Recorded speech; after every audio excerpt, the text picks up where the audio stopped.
اعوذ باللہ من الشیطان الرجیم بسم اللہ الرحمن الرحیم۔ اللہ سے اچھی امید۔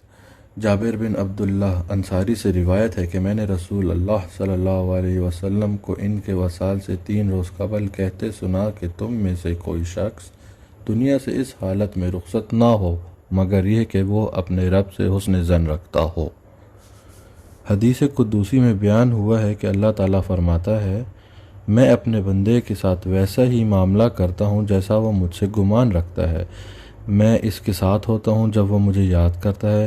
اگر وہ مجھے خلوت میں یاد کرے تو میں اسے خلوت میں یاد کرتا ہوں، جلوت میں کرے تو اس سے بہتر مجلس میں اس کا ذکر کرتا ہوں۔ وہ میری جانب 1 بالش آگے بڑھے تو 1 گز بڑھتا ہوں۔ وہ میرے پاس چل کر آئے تو میں دوڑ کر اس کی جانب جاتا ہوں۔